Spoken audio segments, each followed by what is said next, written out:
Salam sehat untuk kita semua. Bapak ucapkan selamat bergabung kembali dalam pelajaran seni budaya. Dan saat ini kita kembali membahas tentang estetika pada seni rupa 2 dan 3 dimensi dalam topik fungsi atau manfaat estetika serta beberapa teori penilaian estetika pada sebuah karya seni. Namun sebelumnya, Bapak mengingatkan, jangan lupa untuk like video ini sebagai tanda kehadiran kamu dan memberikan komentar pada kolom komentar sebagai keaktifan kamu dalam kelas, dan itu berarti kamu mengikuti pelajaran ini dengan sangat baik. Jangan lupa juga untuk subscribe bagi kamu yang belum subscribe agar kamu dapat mendapatkan pelajaran materi-materi pelajaran berikutnya. Selamat belajar dengan penuh semangat dan tetap sehat. Kali ini kita akan membahas tentang fungsi estetika dalam seni rupa 2 dan 3 dimensi. Video ini akan membantu kamu untuk bisa memahami bagaimana memberikan penilaian pada sebuah karya seni rupa yang lebih baik lagi. Setelah mengenal tentang apa itu definisi dari estetika dari video pembelajaran yang sebelumnya, sekarang kita akan membahas tentang fungsi dari estetika itu sendiri. Ilmu estetika adalah suatu ilmu yang mempelajari segala sesuatu yang berkaitan dengan keindahan, mempelajari semua aspek dari apa yang kita sebut keindahan. Namun di sini bukan hanya keindahan suatu karya seni saja yang dimaksudkan, adalah segala sesuatu tentang aspek kehidupan yang berhubungan tentang keindahan. Entah itu pengetahuan, entah itu kejiwaan, entah itu keindahan emosi, dan lain-lain.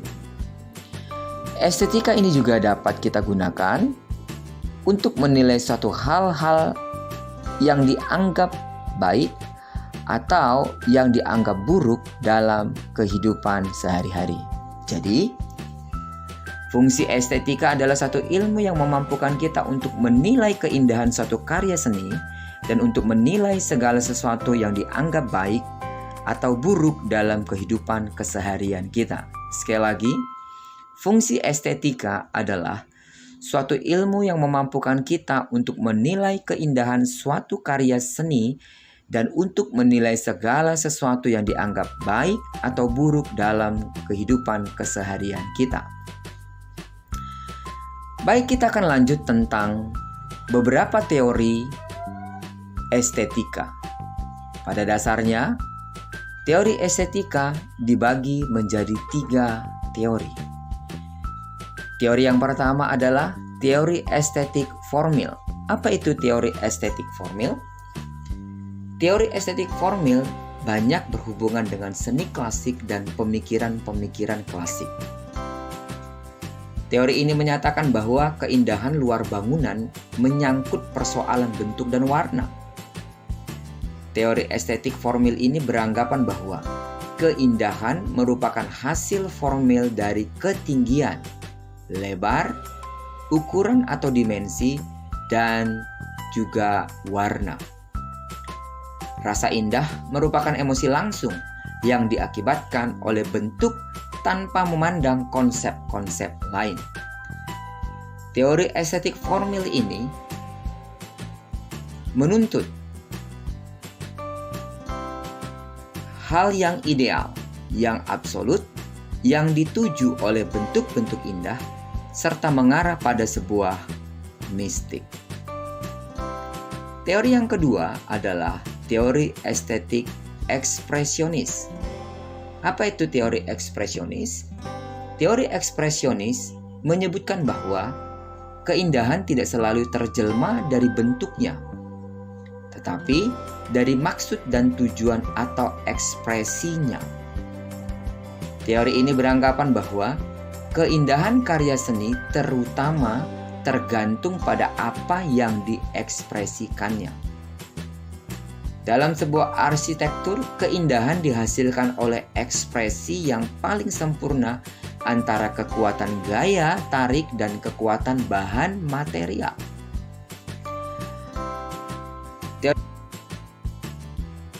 anggapan dasar utama keindahan arsitektur adalah ekspresi fungsi atau kegunaan suatu bangunan. Yang ketiga adalah teori estetik psikologis. Menurut teori estetik psikologis, keindahan mempunyai 3 aspek. Sekali lagi, teori yang ketiga adalah teori psikologis. Dan menurut teori psikologis, keindahan mempunyai 3 aspek.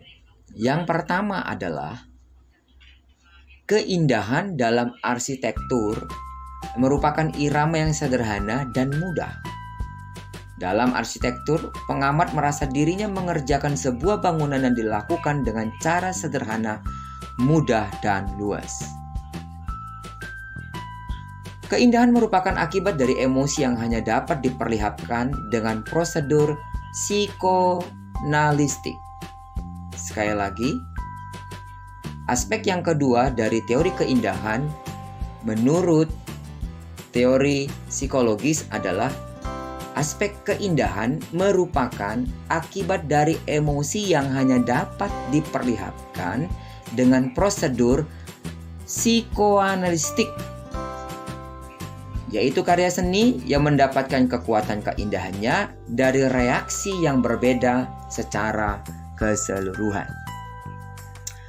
Yang ketiga, aspek yang ketiga dari keindahan menurut teori psikologis adalah keindahan merupakan akibat rasa kepuasan si pengamat itu sendiri terhadap objek yang dilihatnya.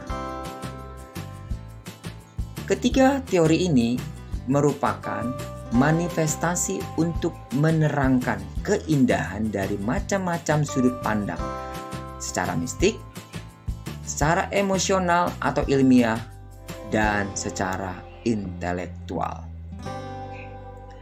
Baik, kita akan lanjut kepada aspek estetika. Beberapa aspek estetika. Seni selalu berhubungan dengan estetika karena seni adalah sesuatu yang indah.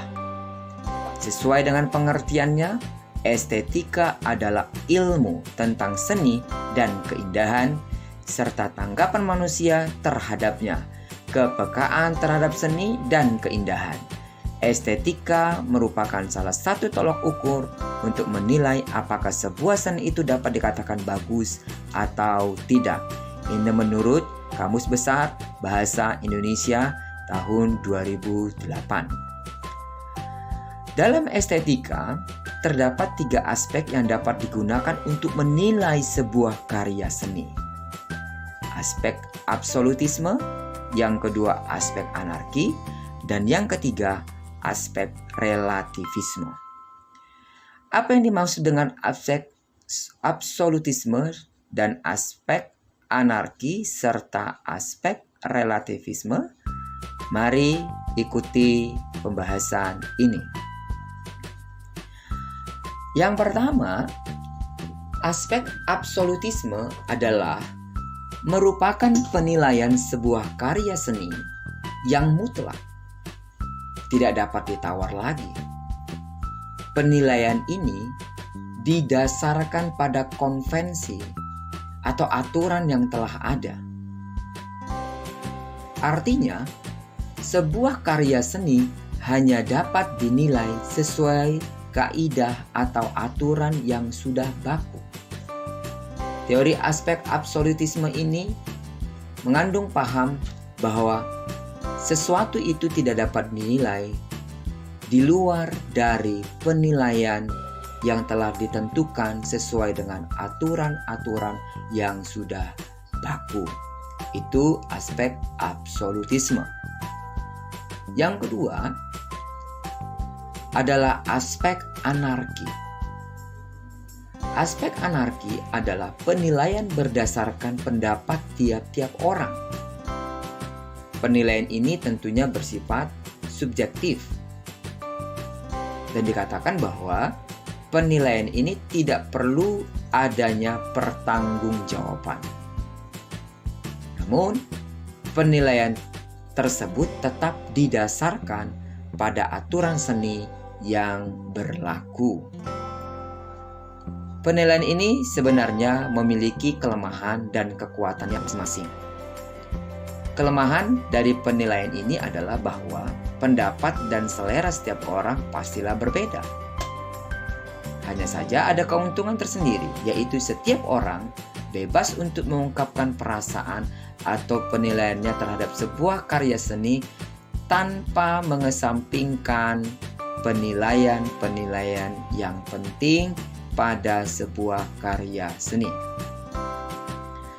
Dan yang terakhir adalah aspek relativisme.